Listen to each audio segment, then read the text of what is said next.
I just want to introduce our presentation tonight with just a couple of words. We've given this starting as far back as March. Mike did a trial run in South Carolina. We were invited out to Southern California, where we gave it to 3 different parties.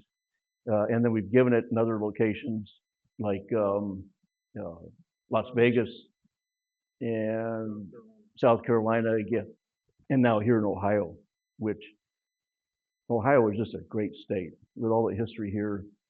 I just want to point out a couple of folks here. Kathy's one of our ambassadors. Captain Brent Ramsey has been with us from day one. Tom Gervais has been with us from day one. So if you take a look at our website and look at our directors, officers, and advisors, you'll see we're not youngsters. We've been around the flagpole a few times. We bring a lot of experience to what we're doing, and we're all volunteers, which has been an incredible privilege for us to do what we can to preserve the American creed, which our presentation is about tonight. And so there's 3 major components. Mike is going to start off with the American creed, what it is and why it's so important to protect and preserve it. I'm going to follow with the threat to that American creed, with the radical ideology that many of us see in our daily lives. And then Mike's going to come back and bring it home in terms of what we can do about it. So with that, Mike. All right, good evening, everybody. It's great to be here. You heard I'm Mike Rose. I live near Charleston, South Carolina, but I feel at home here because I have so many family members in the Cincinnati area and down in Kentucky. In fact, my brother will receive a award at Norwood High School Saturday night for being in the Athletic Hall of Fame. So now, Dr. Ron Scott and I have given this presentation in a half dozen states, and now we want you to see it. So we're going to talk about how our American creed is threatened by radical indoctrination, and we'll start by, what is a creed? A creed is any system or codification belief of opinion. That's out of the dictionary, but it's a statement of beliefs or principles. And what's the American creed? That's based on our founding documents, which is the Declaration of Independence, the Constitution, and the Bill of Rights. That's the American creed. And that is that Americans are created equal and endowed by their Creator with the inalienable rights of life, liberty, and the pursuit of happiness. Now, what does that mean? Well, the distinguished scholar Samuel Huntington wrote the following.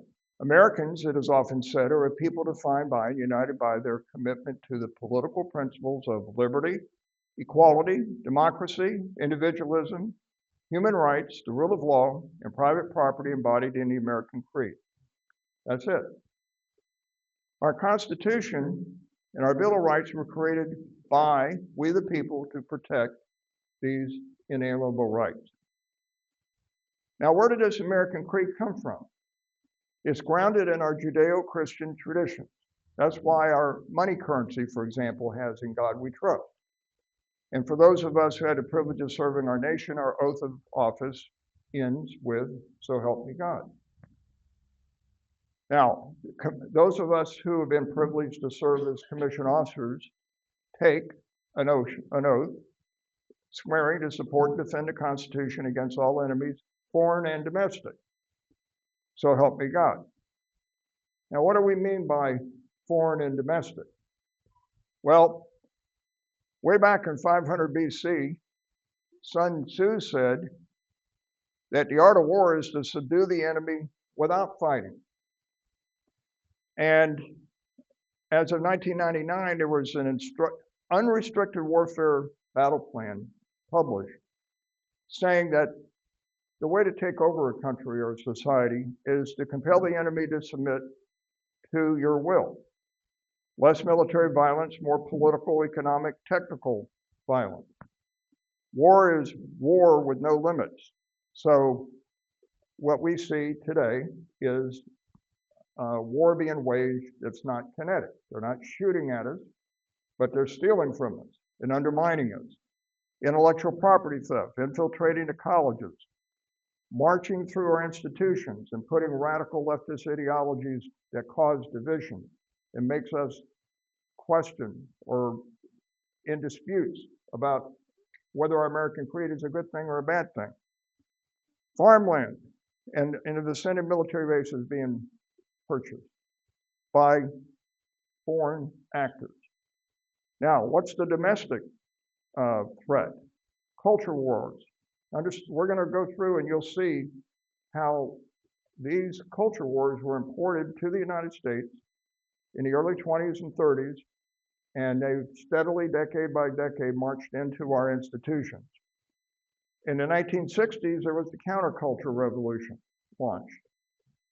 They target our institutions. They focused initially on education, higher education, colleges, and then K through 12.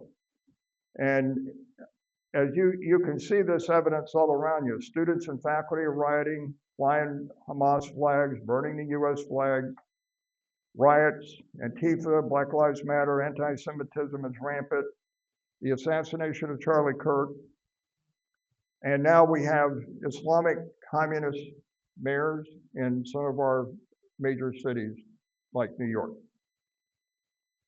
So let's see if we can hear this newscast. Opponents of this new breed of Democrat socialist candidates will be accused of Islamophobia and fear-mongering. They're going to be tarred as racists and conspiracy theorists for believing that this is a coordinated plan. But just as the pro-Palestinian protests have been funded by powerful Democrat-adjacent groups, deep-pocketed foreign agitators, and radical ideologues, what we will see in the months and years after Mamdani's rise will be no less deliberate. The fight against communism and fascism in the 20th century was fought with guns and bombs, and this battle against those same ideologies, both at home and abroad, is now being waged by infiltration and weaponized information. Now is a moment when Americans who truly value America must hold tightly to the basic principles that have made this nation great. Now is when we must reacquaint ourselves with the three greatest documents ever written: the Holy Bible, the Declaration of Independence, and the United States Constitution, all of which form the foundation not only of America, but also Western civilization, all of which are the roadmap for freedom and the protection of human dignity. But make no mistake, folks, the Mamdani effect will be coming to a city or state near you, and only you can stop it. All right, so he just said what I just said. And I don't know if you could hear it or not, but again, our way of life, our Constitution, our American creed, our values are under threat by the leftist ideology trying to tear it down. Let's just take this government shutdown, for example. If a few Democrats had not voted with the Republicans to get 60, we'd still be the government shutdown. And it could be indefinitely. Why? Because you're no longer having two political parties, Republican and Democrat, that believe in the American creed, but they just have different ways of implementing it. Now we have a political party whose objective is to destroy our American creed, to change the Constitution, to get socialism and communism, which we fought wars against, to replace capitalism in our system. So now I'm going to turn this over to Dr. Ron Scott, who's going to go through the history of how we got to where we are with this radical indoctrination. Ron?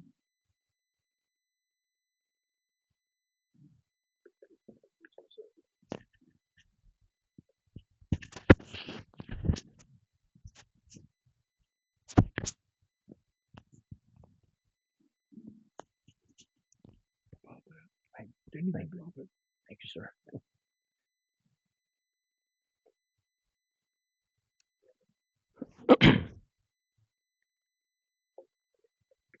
So this radical indoctrination can be summed up in critical race theory that is deployed through a praxis known as diversity, equity, and inclusion. Pretty simple. So STARRS began on July 7th, 2020. That was our starting point. And it all started with a 3-minute video that was put out by the Air Force Academy football coaches. Now keep in mind, 2 months earlier, George Floyd died in Minneapolis. And so now riots were breaking out across the country. Black Lives Matter, Antifa, as Mike mentioned. Riots across the nation. And so when a classmate of mine alerted me to this video, it was on the front page of the Colorado Springs Gazette. I was pretty disappointed at what I saw. Now, just before the video, we're showing a short clip from the founders of Black Lives Matter. And then we have the football video, and then it closes with these founders of Black Lives Matter. I also think that it might, I think of a lot of things. The first thing I think is that we actually do have an ideological frame. Myself and Alicia in particular are trained organizers. We are trained Marxists. We are super versed on sort of ideological theories. We are the Bolt Brotherhood. One team, one family. We are a diverse team. As Falcons in our team huddle, the goal is to score. But we will serve to reach beyond the playing field. To build communities and our country. To support all backgrounds, black, brown, and white. To pursue greater opportunities. When it comes to education, justice, healthcare, and peace. So we may all win in life. Our mission extends beyond winning. Our mission is to stand against racism. To promote diversity and inclusion. Our mission is to demonstrate and fight for respect and human dignity. We aim to tell our country and the world that Black Lives Matter. And to cure the disease of discrimination and racism in our country. Black lives have not been and are not treated as equal in our society. Racial profiling, Jim Crow, mass incarceration, redlining, police brutality. From the Bolt Brotherhood, enough is enough. This is not a political choice of Marxism or capitalism. This is the basic regard and respect for human life and dignity. This is why Black Lives Matter. If the intent of our country is justice and liberty for all, we must first acknowledge that Black Lives Matter. We must stand in unity for racism to end. We stand in unity to be part of the solution. It's not enough for us to be not racist. It's time to be anti-racist. It's time to be anti-racist. It's time to be anti-racist. It's time for me to recognize my bias. It's time to use my voice, my talent, my platform. To stand against unjust police brutality and institutional discrimination. Take action, take responsibility, and take a stance. Listen to understand. Listen with an open heart. Listen to our experiences. And empathize with the pain that racism causes so many. Educate yourself on the role that race plays in our history. We will fight for fair treatment. Justice and equality of Black Americans. Brown Americans and all Americans. This goes beyond the football field. Because Black Lives Matter. Because Black Lives Matter. Because Black Lives Matter. It's time to open our eyes. It's time to open our eyes. And to fight and serve for justice. It's time to make our country and our world a better place. It's bigger than football. It's bigger than football. It's bigger than football. There's no neutral nor in between when it comes to racism. You have to take a stance. Because the Bolt Brotherhood believes Black Lives Matter. The first thing I think is that we actually do have an ideological frame. Myself and Alicia in particular are trained organizers. We are trained Marxists. We are super versed on sort of ideological theories. So I know some of those football coaches. And when I saw that video, I was just so embarrassed and shocked, quite frankly, that they would have been so duped in buying into this whole Black Lives Matter stuff. And you're hearing it in their own words, the founders of Black Lives Matter. So from that video, 3 takeaways for me. The coaches said Black Lives Matter 7 times. Wow, that's the mantra. Then they gave 5 examples of racial injustice. 5 examples, all of them patently false. And so we discovered after that video was published, we reached out to the superintendent, and some folks in our STARRS group even reached out to the coaches directly. But we reached out to the superintendent and expressed our concern, not just from a handful of us, but from a lot of graduates who were telling us, this isn't right. You know, why are we buying into this political movement in America? And so that, quite frankly, is what got STARRS started. Okay, so radicalism is in our name. This is the definition that we've adopted. It's from Michigan State University. They do a radicalism archive. So they collect a lot of documents to capture radicalism across the political spectrum. So this is the definition that they've advanced. And they modified this, by the way, after we got started. Radicalism represents the beliefs or actions of individuals, groups, or organizations who advance for social and or political reform to achieve an alternative vision of society. Now, the original definition said America, but they broadened this to any society. So it's important when we talk about radicalism, the difference between education and ideology, because what we are facing is an ideology. It's not an education. They're not educating us on racism. What they're doing is they're teaching us to be anti-racist. And why is that significant? You even heard them say that, a couple of the coaches. It's not good enough not to be racist. We have to be anti-racist. And there's an author by the name of Ibram Kendi who made a lot of money on a book called How to Be an Anti-Racist. And so, unlike a lot of people that hear about these things and they make comments about it, I actually bought the book and read it. And I think even Brent Ramsey, who's a prolific writer, I think Brent has written on that. But Kendi talked about it's not good enough to be not racist. You have to be anti-racist. And what does that mean? Well, for the white male, it's in our DNA to be racist. And so if you're anti-racist, according to Kendi, you have to be anti-white male. And it even gets worse than that when you get into intersectionality and that, a lot of this stuff that we read about. If you're a white male and heterosexual, that's another strike against you. If you're a white male, heterosexual, and married, another strike. Then if you add a Christian on top of that, oh my gosh, you can't get any worse or despised than to be one classified in terms of those terms. And so that's what we're up against. It's ideology.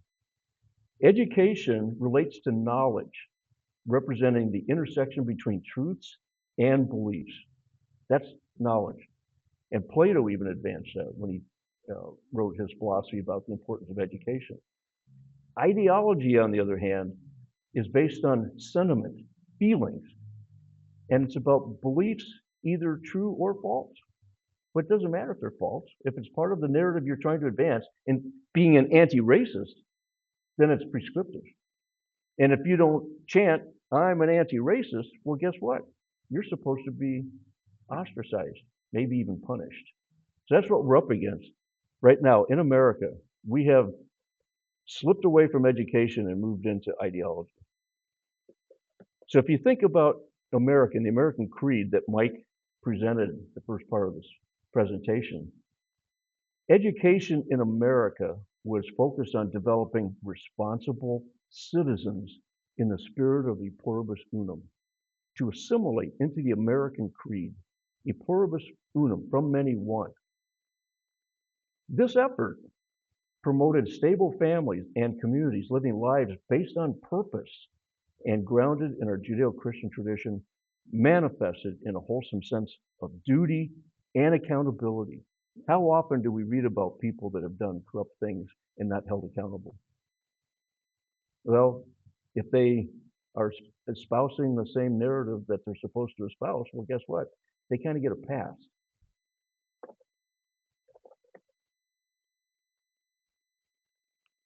Now, the original vision, as enshrined in our Declaration, the Constitution, the Bill of Rights, is a vision that we're promoting.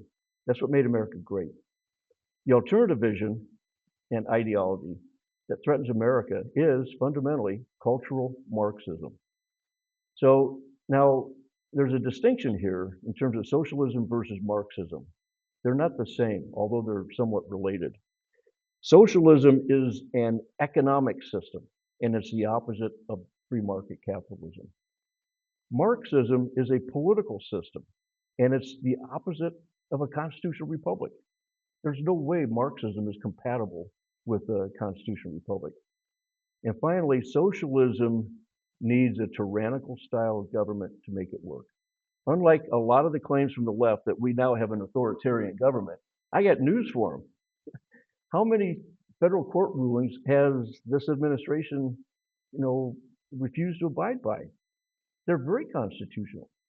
And a lot of people don't like it because they're for, closed borders and other things, other policy issues that are contrary to what the left is pushing. It's just really amazing how many of my own peers, I'm talking retired flag officers, who are buying the leftist ideology. So, how did we get here? We can actually trace this. The history of how this came to America is discernible, it's traceable. So let's start even before the Communist Manifesto in 1848. The socialists have an archive on the internet. It's open to the public. You can visit it. They've got all these great records about all these socialist intellectuals that have published over the years, especially Karl Marx and Vladimir Lenin. In 1843, in a letter from Karl Marx to Arnold Ruge, Marx talks about the importance of critical philosophy. Critical philosophy. Wow. That's the first time I saw the word critical entering the language. And now we have critical race theory. Before that, we had critical legal theory. And before that, just critical theory. And I'll get into that a little bit more here in a few minutes. So it was 5 years after that letter to Ruge that the Communist Manifesto was published. And among some of the key tenets in that manifesto is the importance of abolishing personal property, the importance of the state educating children. And where that's important is I've got a slide here in a little bit that shows a couple of quotes from the National Handbook from the National Education Association that should open your eyes. And advances class warfare, haves and have-nots. Now, the Marxist model was economic. We're talking the bourgeoisie and the proletariat. So it was an economic class warfare. The property owners, the people that owned the means of production, and the workers. Well, they had to change that for critical theory, and we'll get into that. And world revolution, the importance of a revolution. Lenin said, "Give me just one generation of youth and I'll transform the world." And we're witnessing that right now in America. When Ma'am Danny got elected in New York, who were the voters? Recent white college graduates. Women, amazingly, voted in Ma'am Danny. These are capitalists, property owners. But they bought into Ma'am Danny, who represents what's called the red-green axis. That's a combination between Marxism and militant Islamism. And Ma'am Danny represents that. Okay, then Woodrow Wilson enters the picture in the early 1900s. So he held office from 1913 to 1921. He's considered the father of the administrative state. The bloated federal government that we see today can be attributed to Woodrow Wilson. He lacked faith in the Republican self-government because people were selfish, ignorant, timid, stubborn, or foolish. Unfortunately, the persons whom are the bulk of the votes for elections. He saw the Constitution as a living document, but probably most important is his impact established the political and bureaucratic conditions for socialist developments under the New Deal under FDR, and Lyndon Baines Johnson's The Great Society.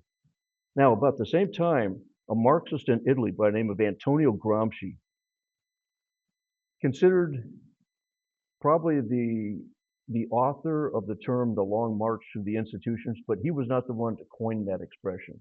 It was Rudi Deutschke, who was a German radical in the 1960s, that first coined that term, but it was based on Gramsci's writings. The long march through the institutions. This quote from Gramsci in 1915 should raise the hair on the back of your neck. He said, socialism is precisely the religion that must overwhelm Christianity.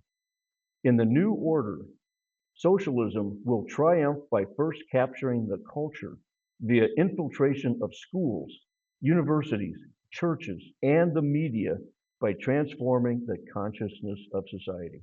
The consciousness of society. The little thought patterns that we have, they get shaped over time with sentiment, ideological, sentiment, feelings, it's prescriptive. Okay, so fast forward to the 1960s, we've got Herbert Marcuse.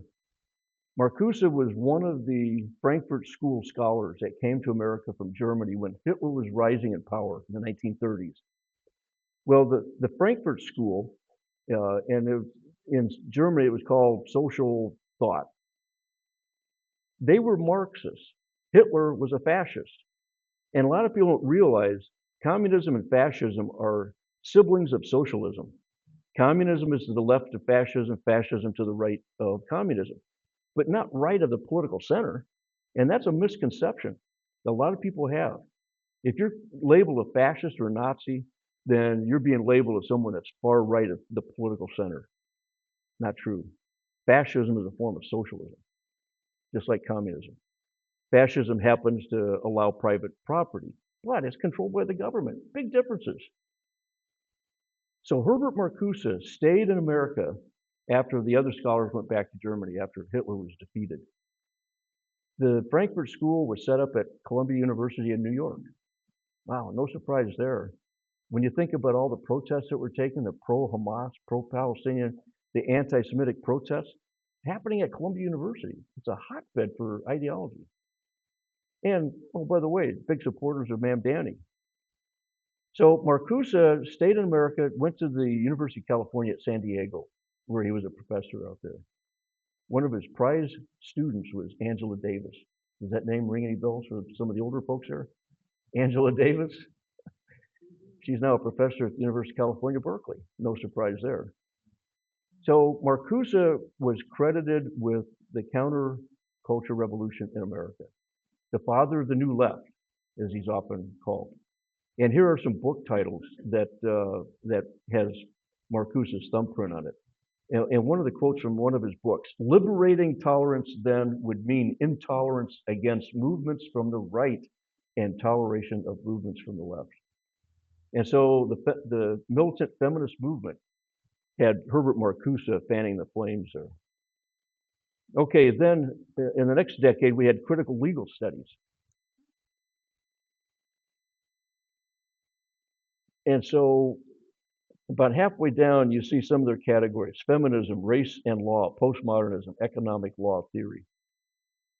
A lot of this still exists in the law schools here in America. If you talk to some of the law students, they're learning about all kinds of justice with adjectives in front of it: racial justice, economic justice, social justice. There's about 60 different categories of justice. When I grew up, I thought there was only justice. But when you start putting adjectives in front of it, now all of a sudden you start forming people into class warfare type groups.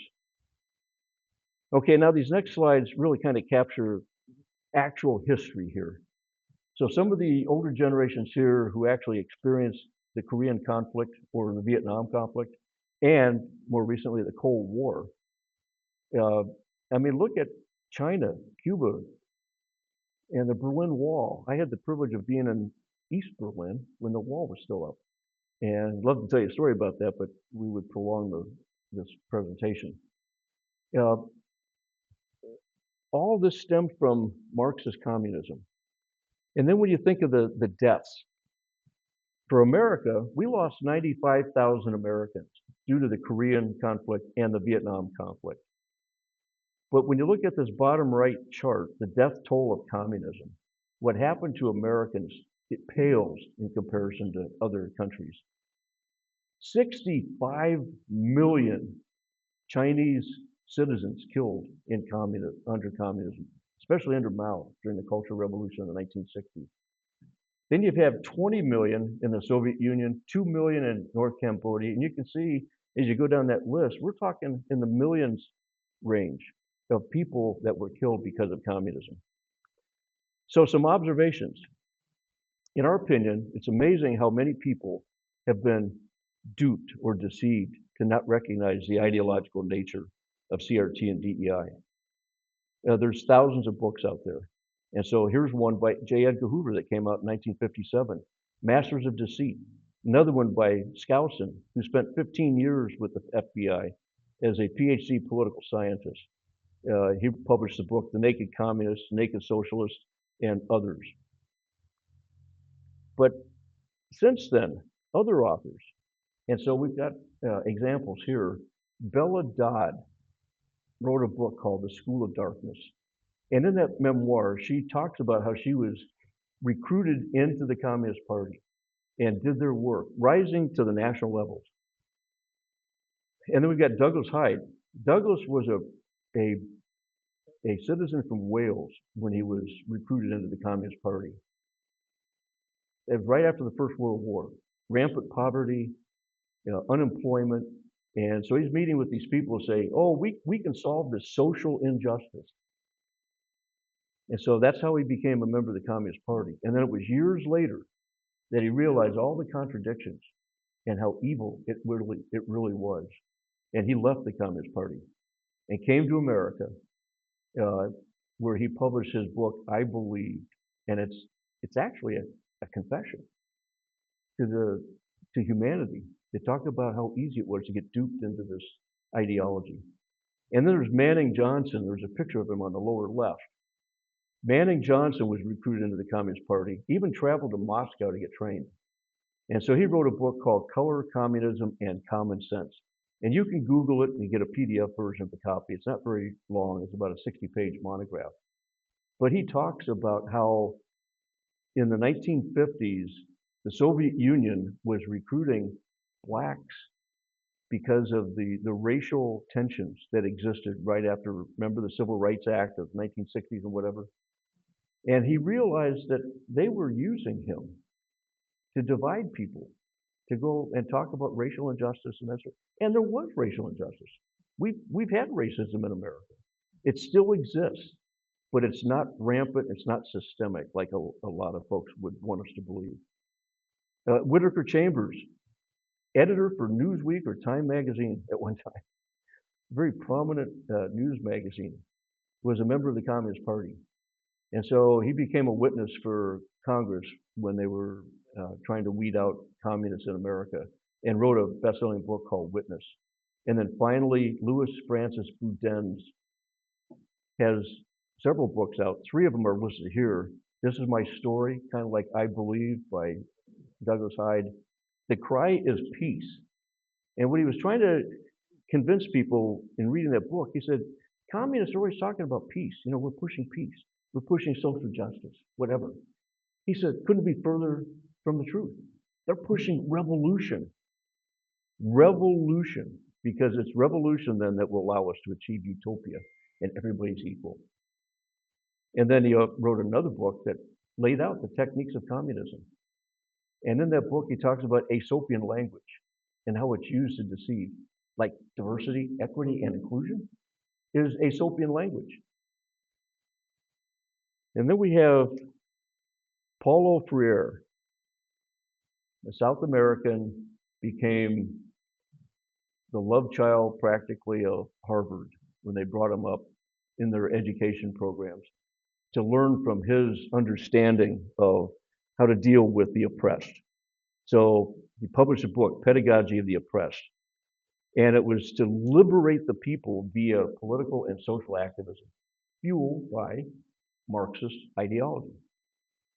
And he had a huge impact on the US in the 1970s. I'm sure many of you have never heard of Paulo Freire. But he was the inspiration for the 1619 project that we're still trying to deal with and trying to get it out of the school systems. To counter that, there's a lot of credible resources out there. Christopher Rufo wrote a very, very powerful book, America's Cultural Revolution, and Stanley Ridgely. Stanley was a former military intelligence officer. I know we've got the military intelligence in here. He was a former military intelligence officer, went on to get an advanced degree, and he's a professor now at Drexel University in Pennsylvania. This book title here, Brutal Minds, The Dark World of Left-Wing Brainwashing in Our Universities. He wrote another book, DEI Exposed. It came out this year. And so he did a tremendous amount of research here to demonstrate how DEI has penetrated our institutions, to change the consciousness of society, which Gramsci talked about. The Department of Transportation under Pete Buttigieg spent $80 billion on DEI, $80 billion. The University of Michigan in January 2024 had on their payroll 500, not 5, not 50, 500 DEI personnel at one university with an annual payroll of $30 million. And then finally, DOGE, that effort under Elon Musk, canceled $370 million in Department of Education DEI grants. So money talks. And so when you ask someone who's doing DEI, what do you do? I mean, you're getting paid a lot of money. What do you do for DEI? Well, they're basically the thought police. Okay, so as I get close to wrapping my part up, I don't know how many of you are aware that in 1963, a congressman by the name of Herlong, he was a Democratic congressman from Florida, entered into the congressional record 45 goals of communism in America. 45 goals. Okay, so I've listed several on this slide that have manifested. So they're more than a goal, they've been achieved. Capture political parties. I'd like to suggest that there is one very prominent political party right now that has been taken hostage by Marxists. Get control of schools and teacher unions. You're going to see a slide here in a second. Infiltrate the press. Holy smokes. One of our advisors, who competes in terms of being a prolific writer with Brent Ramsey, is Greg Salisbury, former president of Colorado Western University. Just published an article this month about the media platforms.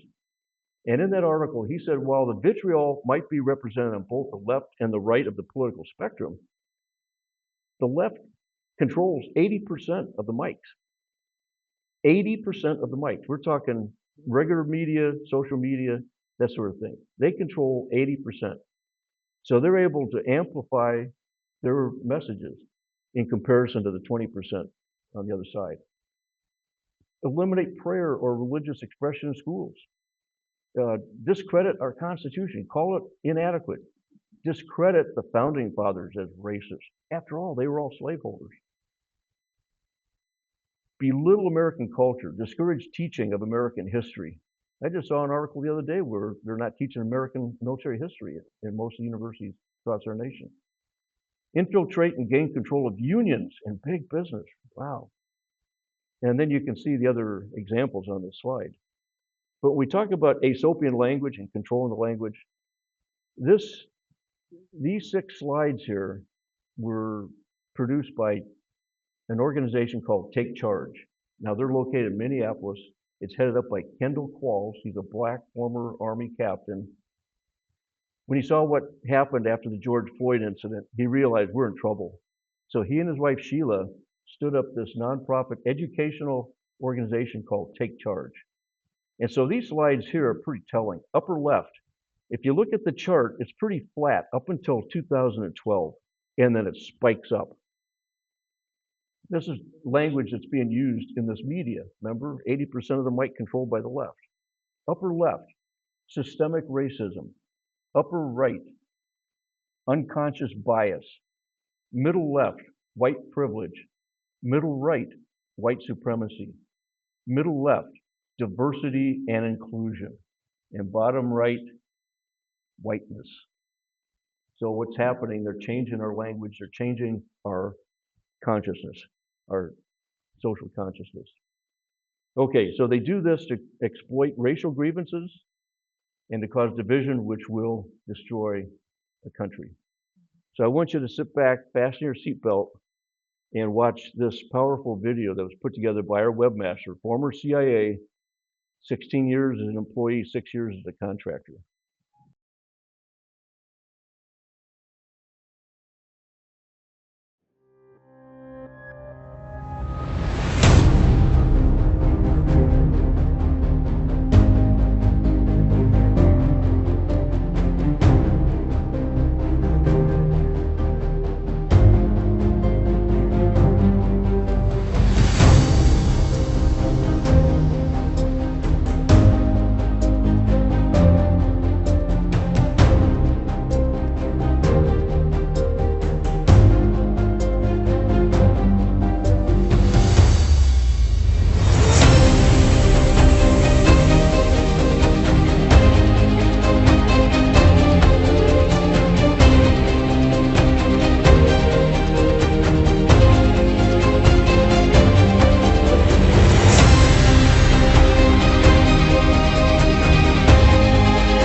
Your mission remains fixed, determined, inviolable. It is to win our war. Everything else in your professional career is but corollary to this vital dedication.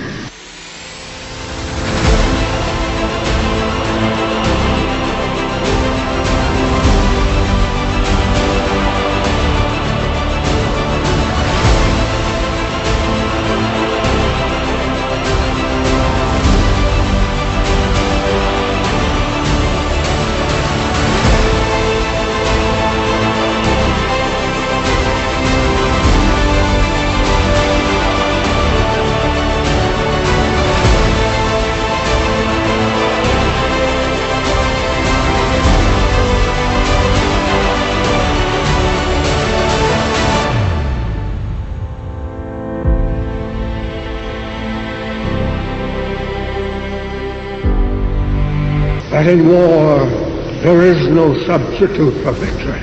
That if you lose, the nation will be destroyed. That the very obsession of your public service must be duty, honor, country.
So for any of you that are interested in speaking to groups or having discussions with other interested parties, we've got some really fabulous aids that can be used. This slide was put together by Major General Joe Arbuckle. He's our vice chairman and a Vietnam vet, and Cindy, to really kind of give you a graphic of what this DEI is. It's a Trojan horse. It sounds good, but it's very dangerous in terms of the damage it has done to our military. And thank goodness our new Secretary of War has turned that around. Our recruiting numbers are up and whatever. So they recognize the danger and they're doing something about it. And this visual aid is a nice one-page summary that traces the roots of Marxism, how it infiltrated our military, and what its impact is. But more recently, this we discovered after we had formed. We had no idea that this Military Leadership Diversity had formed. Military Leadership Diversity Commission had formed. It was chartered in the National Defense Authorization Act in the fall of 2008 by the Black Congressional Caucus without any debate, no debate. They just inserted it and got it funded. So 3 years later, now March of 2011, they issued their final report, From Representation to Inclusion. Now here are some quotes from page 18 in that report. Diversity management calls for creating a culture of inclusion. Remember the changing the culture, the consciousness of society? Now we're changing the consciousness of the military culture here. Creating this culture will involve changing the way in which people relate to one another within a single unit, within a particular military branch, and throughout the Department of Defense. Changing the way in which people relate to one another. Again, remember, we're talking ideology now, and it's prescriptive. You know, we're just not going to offer you a better vision or a better view. No, this is the narrative. You got to be anti-racist, and you need to use the right language. In particular, although good diversity management rests on a foundation of fair treatment, it is not about treating everyone the same. And this is where equity becomes so important. We can't offer equal opportunity. We got to have equal outcomes. This can be a difficult concept to grasp, especially for leaders who grew up with the EO, equal opportunity inspired mandate to be both color and gender blind. Nope, we have to be gender and color conscious. Blindness to difference, however, can lead to a culture of assimilation in which differences are suppressed rather than leveraged. Oh my gosh, this is bad. We can't suppress subcultural differences. No, we have to celebrate this person who's from Scotland and this person who's from Asia. And oh, by the way, this person who wants to be a practicing Muslim in uniform, now we're going to allow this person to wear garb, contrary to dress codes or whatever. We're making a lot of accommodations, not to assimilate, but to include. And we're going to do that by celebrating multicultural differences. Okay, so that came out in March of 2011. 5 months later, August of 2011, President Obama issued an executive order 13583, establishing funded diversity and inclusion programs and personnel across the entire federal government. This is what Gramsci was talking about in terms of infiltrating the institutions. And so we're actually doing it with people and programs that are funded. Okay, so that was followed by what we call executive order ping pong. So when Trump came into office in September of 2020, he issued an executive order to cease and desist all this stuff. Well, almost everybody obeyed. The base commander at Buckley Air Force Base, Colorado, decided that, no, Trump's going to be gone in a couple months. I'm going to continue with my mandatory diversity, equity, and inclusion trainings at Buckley. And one of his commanders realized this is not right. And he approached the base commander, tried to get him to change his mind. He blew him off. He worked his way up the chain of command all the way to an individual for whom he served as an aide de camp. And at every level, they said, our hands are tied. And he files an IG complaint, not by himself, but with 18 other members of Buckley to say, yeah, what's happening here is political, it violates our regulations, it's wrong. And so what happened? That officer was relieved of command and denied his benefits after 15 years. But he's now our Undersecretary of the Air Force, Matt Woolmeyer. Good friend of ours, formerly our Executive Vice President at STARRS. The base commander wears 2 stars now. I think his day is coming, quite frankly. So Trump leaves office, Biden comes in, issues 3 more new executive orders, amplifying diversity, equity, and inclusion. And Trump, recently issued more executive orders to cease and desist. So we call this executive order ping pong. We're trying to do something about it, and that's where Congress comes into play. And we've got inroads with Congress already, and we've had great successes. And with that, I'm going to hand it off to my colleague, the esteemed Senator Rose, who's going to bring it home and share with us things that we can and should be doing. Mike.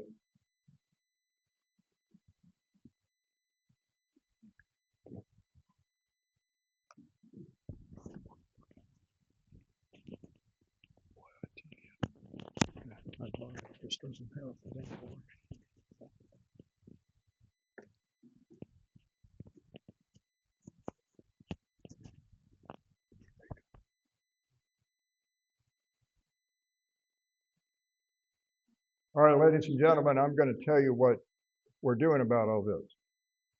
What STARRS has been doing for the last 5 years to push back against this radical ideology within our military.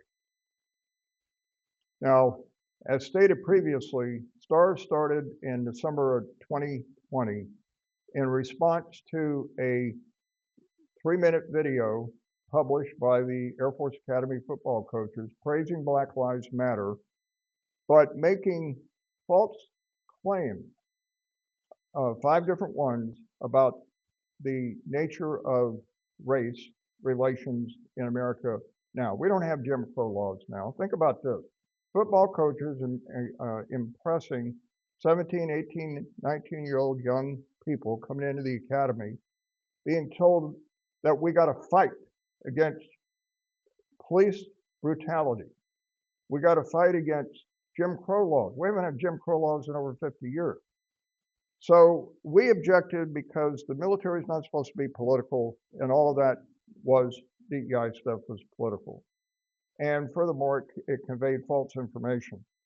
And it took us months to get the video taken down. But as we learned more about this, we saw that it was a very pervasive problem. We formed a 501c3 nonprofit organization and started to get to work to help people coming to us to complain about how DEI was hurting their career. So we engaged in multiple tactics. For one thing, we filed over 60 Freedom of Information Act requests, and we got Judicial Watch to bring the lawsuit at least 3 times, in which we got more information as a result. And as an example, the superintendent of the Air Force Academy claimed in writing that there was systemic racism at the Air Force Academy. This was in 2020. So, and he commissioned a study to be published by September 2020 about systemic racism at the Air Force Academy. So we asked for a copy of it under the Freedom of Information Act. And we had to wind up suing in order to get a copy after a couple of years of ignoring us. And then over 50 pages were redacted. You mean all these years, decades, there was systemic racism at the Air Force Academy and nobody noticed till 2020? And by the way, you were the superintendent for like 2 or 3, 4 years. How come you allowed this to occur? What I'm trying to convey here is that this is a deliberate tactic to scare people and divide people by making claims that are exaggerated, not true, in order to create division, and it was working. So STARRS was formed, and STARRS stands for Stand Together Against Racism and Radicalism in the Services. Now, racism includes reverse racism. And radicalism, we adopted a definition from Michigan State University, as shown on a previous slide. But basically, any violation of law is radical. Any violation of the Constitution that military officers swear allegiance to is radical. And what we learned is that a federal judge shut down the military's anthrax vaccine program, banned it, issued an injunction against it as being illegal. And then at least 8 federal court decisions ruled that the military's, including a federal judge here in Cincinnati, ruled that the military's denial of religious exemptions to taking the COVID vaccine was illegal. So injunctions issued against the Marines, the Navy, the Air Force, the Army, I thought we were supposed to obey the law in the military. And we thought it was very radical to force people to take a vaccine that they had a legal right to not take. And that particularly became a problem when we saw that there were side effects to the vaccine. It didn't keep you from getting COVID. It didn't keep you from transmitting COVID. So what it was really doing was sorting out who thought for themselves and demanded their rights and who engaged in critical thinking versus the people that would conform. In other words, a way to get rid of the conservatives.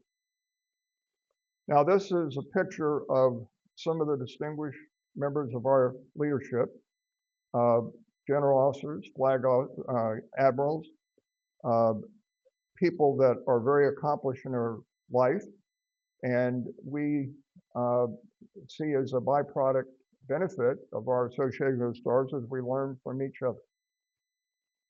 STARRS has 8 officers, I think 12 directors now, 40 members of the board of advisors. We have 4,000 on our mailing list. You can go to stars.us and sign up for our free newsletter, and we encourage you to do so.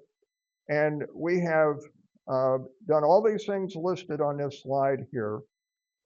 We've sent out more than 150 newsletters, press releases, reviewed books, podcasts, collected over 2,000 comments from people coming to our website complaining about DEI or the damage to them in the COVID. I personally have 187 law cases right now of current or former military members that I'm helping get remedies who have been damaged either because of the COVID vaccine mandate or DEI.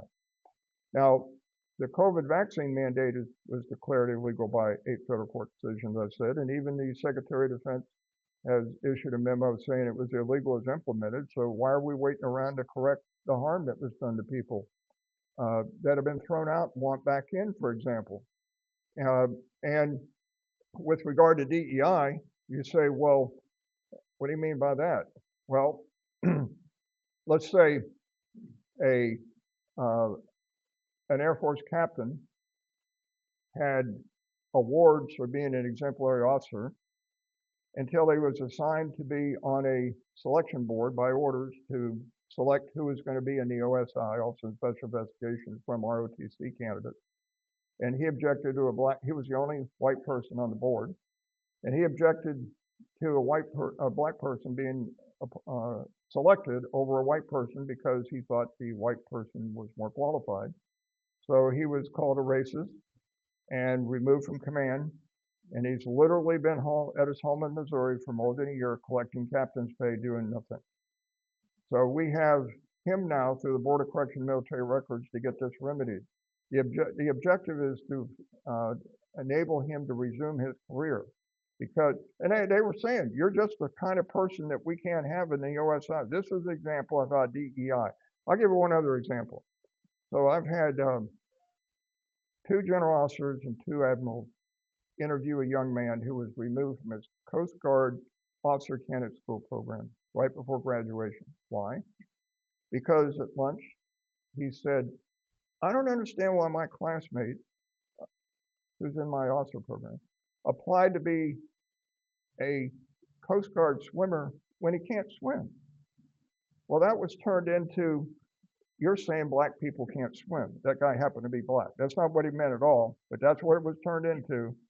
And now he's a racist, and now we can't have him, and he was removed from the program. And at the end of this hour plus interview, the two generals and the two admirals, one by one, said, "I believe you." And now we're helping this person get back into the Coast Guard. So in other words, you hear how the law has been weaponized by one party or one group against the others. Well, DEI is weaponized, and the COVID vaccine is weaponized. We've had two congressional delegations. For example, last February, the chairman of the board of STARRS, Rod Bishop then, retired Lieutenant General, and I, and two West Point graduates, two Naval Academy graduates, went to at least 25 congressional offices in 1 week. So we met with sometimes the senator and the congressman himself, always with their staff. And I wrote pieces of legislation, at least 8 of them, that are to be put into the National Defense Authorization Act. On 2 occasions it made it in. But I'm saying we write legislation. Our objective is to educate. We have congressmen and senators asking us for input, and we help influence what is going on through congressional matters. Now, Matt Lohmeyer, who's now the Undersecretary of the Air Force, and I'm proud to say I was his lawyer when he got removed from command. So we met with Senator Cruz, he and I, met with Senator Cotton, helped him do his resignation. And now, who would have thought 5 years later, he's the #2 person in the Air Force. He's in charge of the personnel matters. And he's very sensitive to people that have been harmed by DEI and by the COVID vaccine mandate and the need to get remedies. So, but Matt Lohmeyer, when he was, before he became Undersecretary of the Air Force, he testified before a House subcommittee on national security, the border, and the foreign affairs in a talk called "The Risk of Progressive Ideologies in the U.S. Military." Now, the only book I've ever read twice was Matt Lohmeyer's book. And I encourage everybody to read it twice. Because you get a lot more the second time I did than the first time. But he was an expert in China. He went to the Chinese Military Academy when he was a cadet. He speaks Mandarin, and I know that because I was with him outside of Union Station at a little cafe, and there was a lady who looked like she was Chinese to me next to us, and they started talking Chinese with each other, and she came over and sat with us and had a conversation. Now, we've had position papers published by STARRS, put all our heads together on all these topics you see that we provided to the congressmen. In other words, we give them intellectual, like a think tank, intellectual content to influence what we wind up doing, saying, "Gee, that executive order by President Trump sure contains a lot of stuff that seems familiar to what we furnished them." So we get a real sense of satisfaction out of this. Now, I've been in charge of our legal operations. So the Biden administration suspended the boards of visitors of the Air Force Academy, West Point, and the Naval Academy. Now think about this. Congress created an oversight board for West Point, Naval Academy, and Air Force Academy. And then DOD just decided to suspend it. How do you suspend a congressionally created board that's supposed to provide oversight over you? So we filed a lawsuit in federal court. About 10 days later, those boards were unsuspended. So that just means the Justice Department lawyer read our complaint and evidently agreed with us. But then the Biden administration fired all the Trump appointees. And Jen Psaki in the press conference said, well, we had to fire the Trump appointees because the people that were appointed did not share our values. So they appointed Biden appointees. So all this was designed to make sure that the Board of Visitors did not provide oversight and they could get DEI in the academies and in the curriculum without interference. So now I'm happy to say that the boards of visitors are repopulated with Trump appointees, and they are actually doing their job. A recent meeting of the Air Force Academy Board of Visitors, for example, was they actually let members of the public speak to the Board of Visitors at the beginning and of the meeting. And they not only recorded it, but live streamed it. So they're giving more transparency, and they're actually not just doing dog and pony shows, but actually providing the scrutiny that they were designed to provide. Now, General Bishop, who's chairman of our board, served on Heritage Foundation's National Independent Panel on Military Service and Readiness, so another think tank type stuff. And Matthew Lohmeyer was a member of the Arizona State University's National Commission on Civic Education and Military. Major General Joe Arbuckle leads the Flag Officers of America. He is our vice chairman of our board. And if you go to these two links, you just see a whole list of our accomplishments in STARRS. So what we do is we have a attitude of engage, engage, engage. Every day there's something new. Like being here with you today is something new. And don't put off till tomorrow what we can do today, because one thing leads to another. So indeed, one thing does lead to another. And we see so much suffering and so much danger that we work at it, but we do it with a passion because we think our country is at stake and our military is at stake. Now, what we're going to do with STARRS in the future, okay, we succeeded or helped succeed in getting DEI banned officially, but it's still there. Not there as visibly as much as it was, but some of the same people that zealously supported it are still there. So they're changing the names, changing the titles, moving people around. It's not eradicated. And so we're have various strategies to detect it and actually eradicate it. And we think it's working. So, but we're doing our big push now to get remedies. People that have had their careers in the military stopped, maybe forced out. For example, Air Force Academy graduate, Brigadier General, who had had medical problems after taking the anthrax vaccine, would not take the COVID vaccine due to religious objection and medical objection. So they said, well, you either take the vaccine or you resign, or we're going to court-martial you. So she resigned. But now she wants back in. And I think she's going to get back in and get back in with back pay. So the current administration is trying to make this right. And there's really thousands of people that have been negatively affected. And I was on August 14th at the Pentagon meeting with Matt Lohmeyer when he was undersecretary. Gave him 15 cases, paperwork about 15 cases that he sent to the Air Force Board of Correctional Military Records for an expedited review.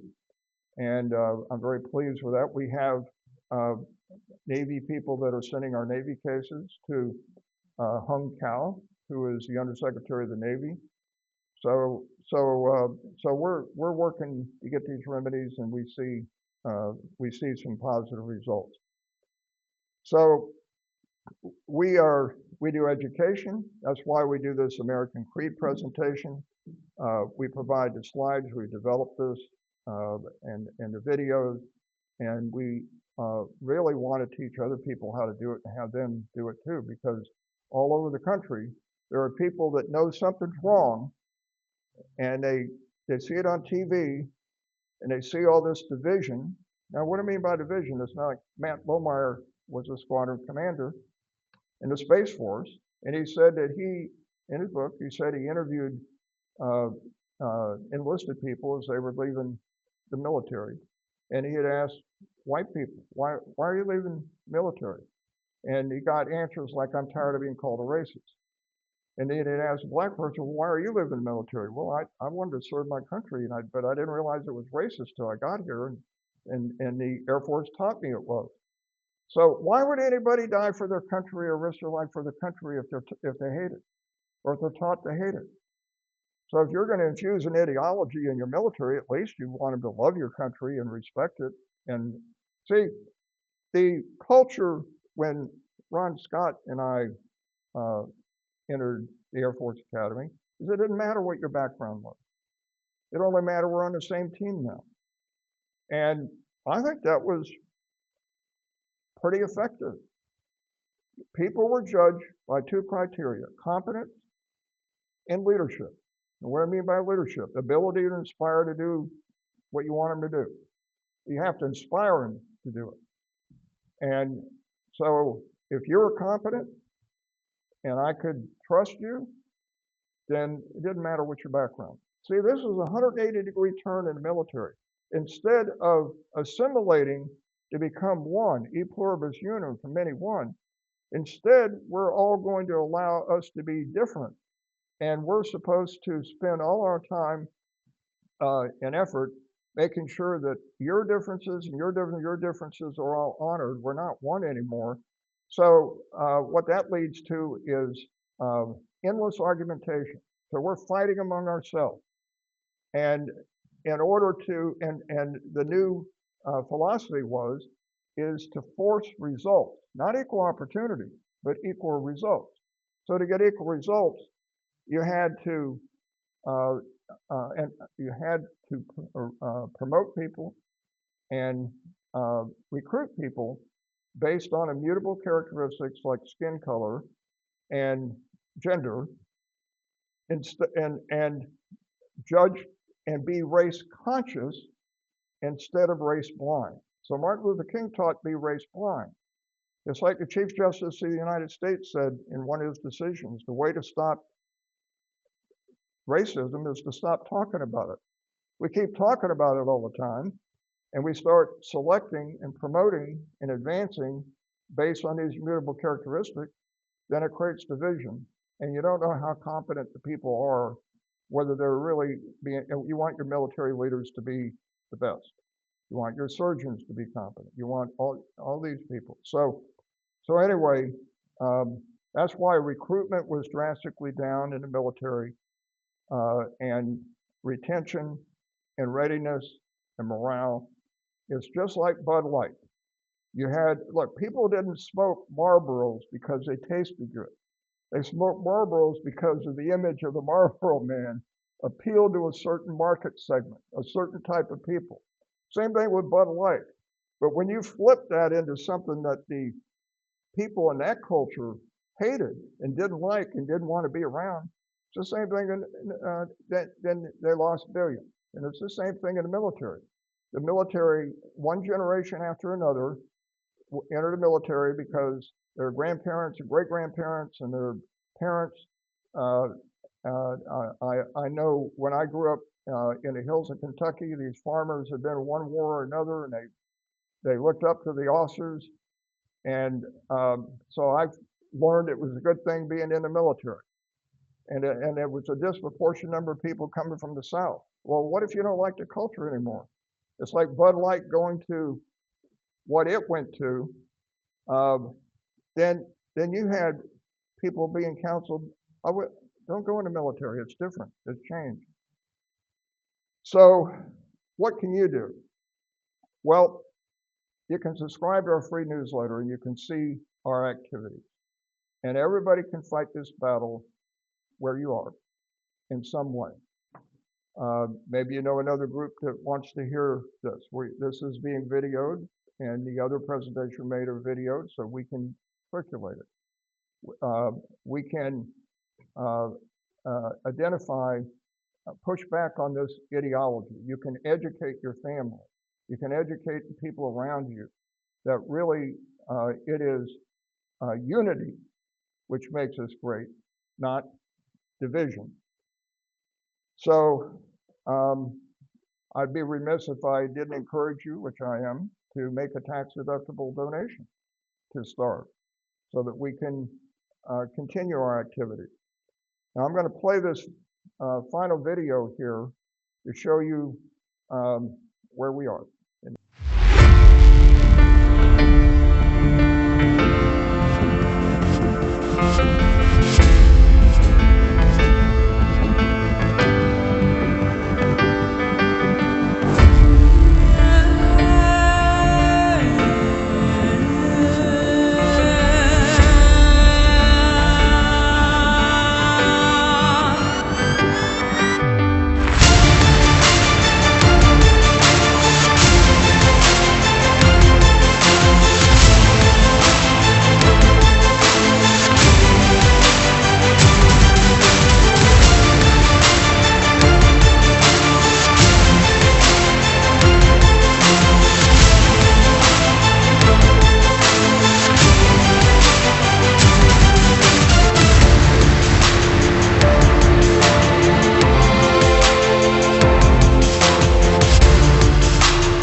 Here's a final slide where I want to point out that now this is the National Education Association. You see, this is all a deliberate strategy. I remember in the 1960s in high school reading Masters of Deceit by J. Edgar Hoover, in which I learned on how the labor unions were infiltrated and how communism had created division based on economics, based on pitting classes against each other, the poor versus the rich. But that didn't work in America because we had a stable middle class. So they converted to using race as the lever to create the division, and gender, and immutable characteristics like that. So they took the long view to infiltrate, take over our institutions, and they started with the higher education. I actually think I got a lot of education. Now I think people have too much education. I mean, a lot of people, they go to school and they're divorced from reality of the way the world really is, but they got all these theories that they concocted and they've learned. But anyway, and then they go to the K through 12 schools and change the consciousness and the views of the young people. So here's the NEA. My fellow NEA members, this is a publication of them. We knew that if pro-public education candidates did not remain in the White House, right-wing attacks against students, educators, families, and communities would intensify. That possibility has become a reality, and we are now in the midst of a power grab by Donald Trump and his billionaire friends, unlike anything we have seen in our lifetime. This is Becky Pringle, president of the NEA. Trump, like other dictators, is betting that this formula will instill enough fear in the American people that we begin complying with authoritarian rhetoric and edicts, even before the constitutional challenges to them are settled by the few impartial courts that remain. Another NEA director, Kim Anderson. All this is propaganda, but unfortunately half the countries believe in it. And they're getting that kind of information from their media sources. Okay, so now Ron Scott and I would like to answer any questions that you have. If you would. We want you to, our mission is education, so we want you to spread to others what we communicate. And if you want to use any of the slides, it's completely public domain.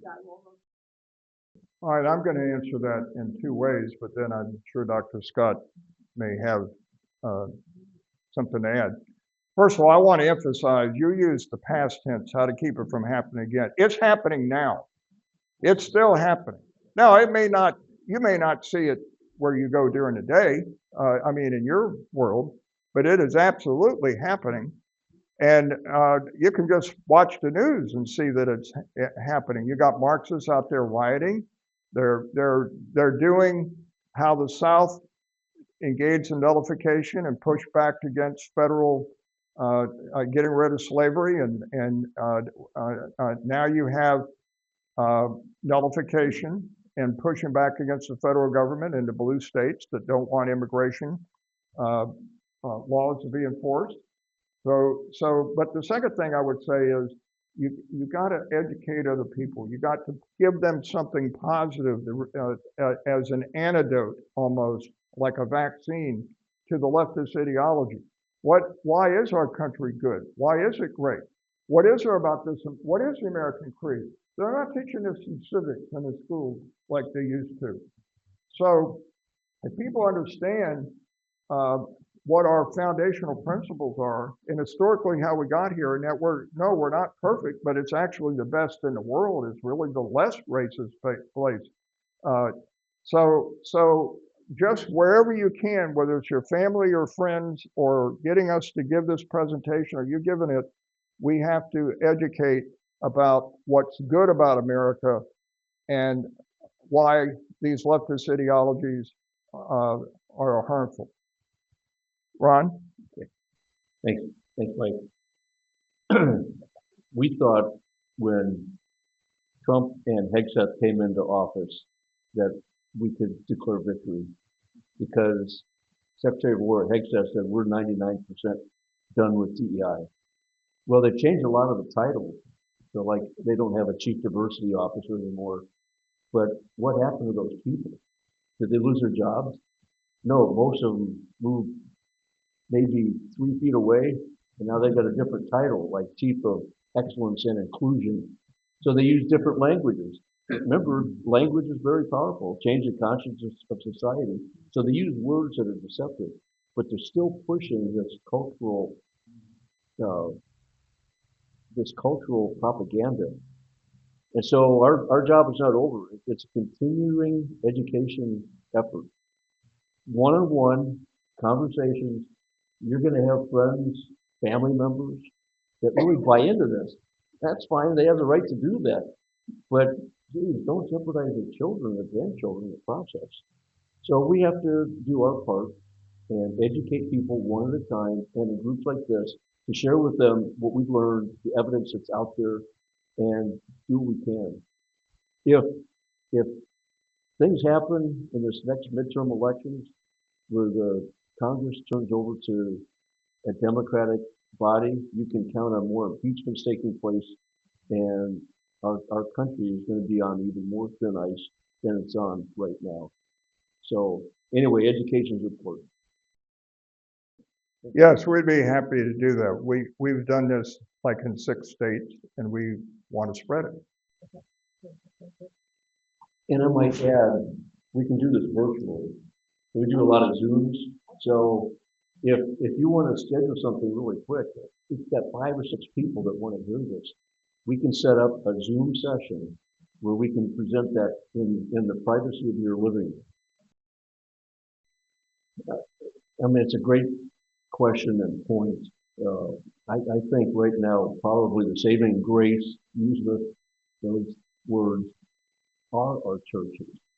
And if we need to let them know we're paying attention and they're not standing at the pulpit talking about the real evil that's taking place in America. Because what we're dealing with is evil versus good. And it's disguised in atheistic Marxism. You know, we're dealing with other groups like the Military Religious Freedom Foundation. And don't quote me on this because we'll get targeted. This guy is an academy grad, and he You're being this, videoed. pardon? You're being videoed. Okay. So there are groups out there that want to remove your right to the First Amendment. And they use the military as a target because, you know, when we wear the uniform, we raise that right hand and swear that oath. It's to bear true faith and allegiance to the Constitution, not to the President or the Secretary of Defense or some ideology, but to the Constitution and what that represents. Our churches were one of the most inspirational forces for good in the founding of our nation. That's why the Judeo-Christian tradition is so important. And that's why we used to say, so help me God, at the end of the oath that we swore. But our churches need to be held accountable. You know, we're not just sheep out there waiting for the good shepherd to take care of us.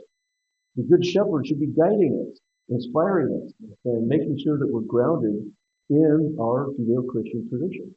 And I'll use my own church as an example. They're very big on social justice. Whenever I hear that, I'm thinking, no, we're supposed to be very big on charity. There's a huge difference. Charity. That's when I, as an individual who wants to help another person in need, I'm doing a corporal work of mercy to help them. That's charity. But, you know, if I dish another $5 to the federal government so they can do welfare programs or whatever in the form of social justice, have I done anything to achieve, you know, an early pass to heaven? No. It's individually. We have to do what we have to do for charity. But we get co-opted by these terms like social justice. Well, what does that mean? Well, some people are suffering injustice. And they generally tend to be identity groups. And so, again, we get sucked into this class warfare type. But the churches are going to be very important and critical. saving our nation. Mike, want to add to that? Well, I want to say something else about the churches. They're infiltrated also. So they're infiltrated also. It's just another institution. Now, my Methodist church, which was huge in Summerville, South Carolina, lost over half its members in the last 2 years because it's the same thing. You got leftist ideology hitting the conservative. And so we can't assume that the church is going to aid our cause because the church is being divided and there are church members who believe the leftist stuff. I'm in conservative red state, South Carolina, and it happened right, like I said, in our church. So basically we have to recognize what it is that the left is infiltrating all the institutions and spreading its ideology. Look, I look at it, politics is like a big vat of water, One side is pouring acid into it. The other side is pouring base, what's called base into it. And what's called the pH is determined by who pours the fastest and the mostest. So we got to be pouring our conservative values into society to keep this communist stuff from taking over. Let me just tag on to that gentleman. My son-in-law is now an American citizen. Came to America as a Chinese national, right when I had a top secret SBI clearance. What is my daughter doing to me? Crying out loud. It took me 2 years to get my top secret clearance renewed with the government, but we could not have picked a better soulmate for our daughter. His father is a very senior ranking member of the Chinese Communist Party, the equivalent of a U.S. senator in Beijing at one time. He was the prefecture police chief, more powerful than the governor of the United States. You know, police state senator. We met them finally a couple years ago when he was able to travel to America. And what a fabulous set of parents that our son-in-law had. They were so grateful to be in America to see what we have. And my son-in-law, now an American citizen, I was there when he finally got his citizenship, gave a speech. I mean, there were probably 300 people in this room talking about how proud he was to be an American citizen. He was from China. And so now he's a very successful financial planner. He's making a lot of money. He believes in capitalism. And, you know, it's just really fascinating to see how much we take for granted in America. This American creed that we talk about. What a blessing. But it's under attack. So that's why we're here. Yes, sir. Well, let me make a comment about that, is that the problem is, at least in my Methodist church, is there is a difference of opinion on what the Bible says and means. It's a difference of opinion on theology. So it's not like my political group's against your political group. It's that, are we going to do this or are we going to do that? And we got the same Bible and come to opposite conclusions. One of our advisors, one of our first advisors at STARRS is Dr. Zuhdi Jasser. Zuhdi is a cardiologist from Scottsdale, Arizona, and he's a Muslim. He's very faithful, but he wants a Islamic reformation in America because he's fighting the Muslim Brotherhood and a lot of these other groups. He's had a lot of death threats for his belief and his concern that, you know, you want to feel free to practice your faith in America, but you can't force it on other people. And we are a constitutional republic, so we tolerate faiths. We don't force people, you know, to embrace certain thinking. And he's one of the first to be pushing this red-green axis, this marriage or this coalition between Marxists and militant Islamists in America. He's a very brave man, and he's been one of our very first advisors at STARRS. Well, we're back to merit. I went to the Air Force Academy because it was hard, because I would develop more than the alternative. So I don't know an academy graduate who regrets being an academy graduate. I'm not going to say it was all fun, but it was certainly worthwhile. So whatever they think they're going to get out of it, they will. The function of what they put into it, the opportunities there, and it's an opportunity that they'll always be glad they utilize. It's going to be a challenge for us because initially our operating zone was the services, the Department of Defense, now the Department of War. But as we keep reminding people, all of our accessions come in from the K-12 and university system. So when they show up on day one and get sworn in before they go to basic training or whatever, they've already been indoctrinated. And so we can unindoctrinate them in the military, and we're trying to do that, but it's really hard to unindoctrinate people. And so that's why you're here. And so when you sit on school boards and that sort of thing, and understanding the ideology that has penetrated and infiltrated our K-12 systems, we need to do something about it. Fight it. Now we want to be tolerant. The First Amendment means a lot to all of us. We want to do what we can to protect it.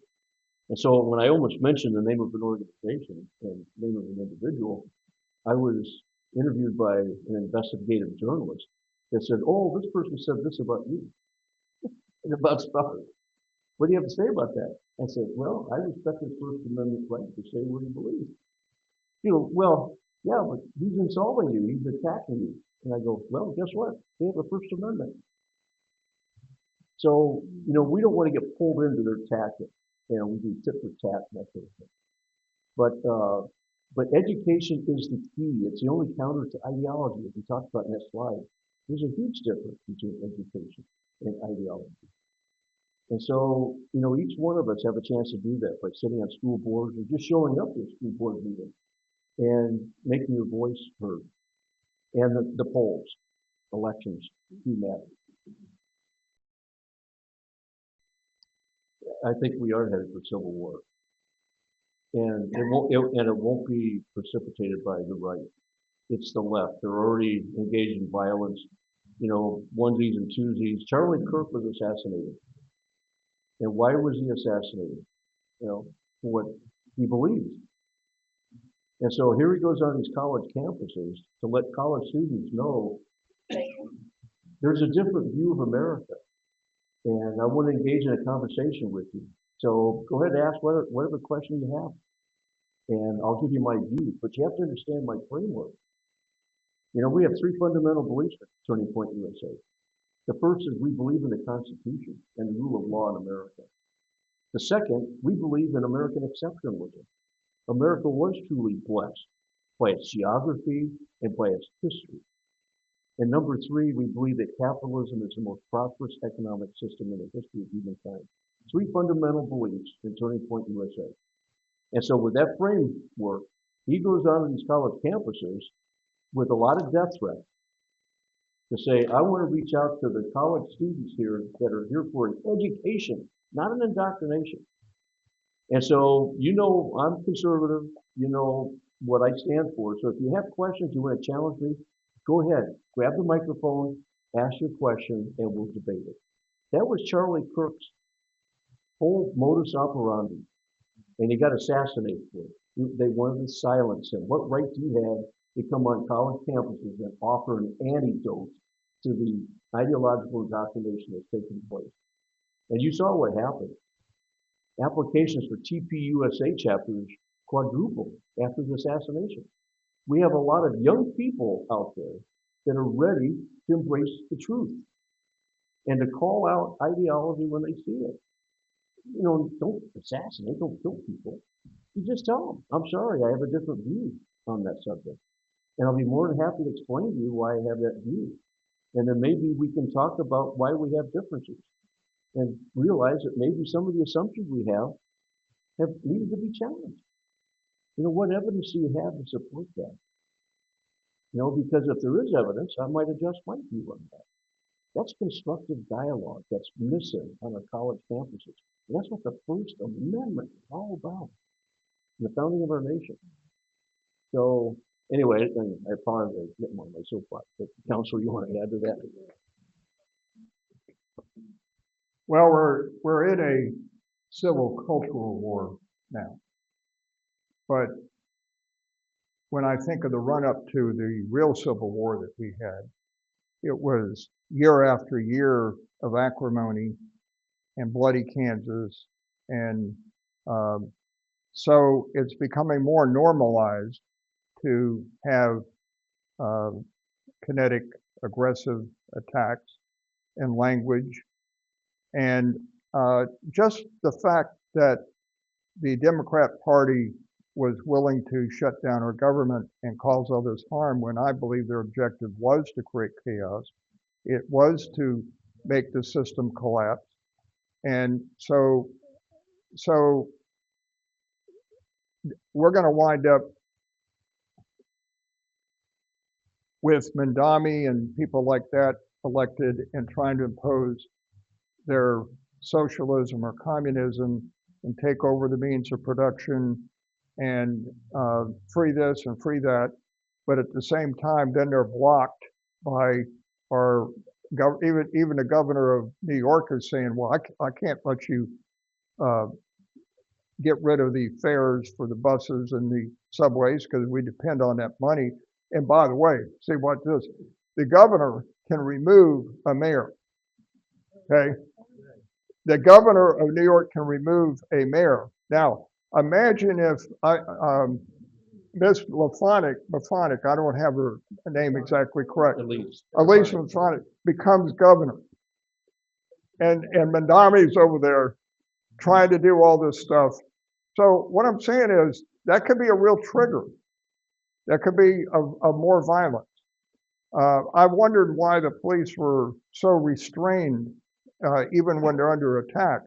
But they realize if they're baited into shooting or actually killing, then that'll just get more violence and it'll more escalate. So I just look at it as a powder keg here, like nitroglycerin, and something's going to explode somewhere. I'm glad I not only live in a red state, but I'm surrounded by red states, so they got to get through them to get to me. All right, this has been really, yes, go ahead, sir.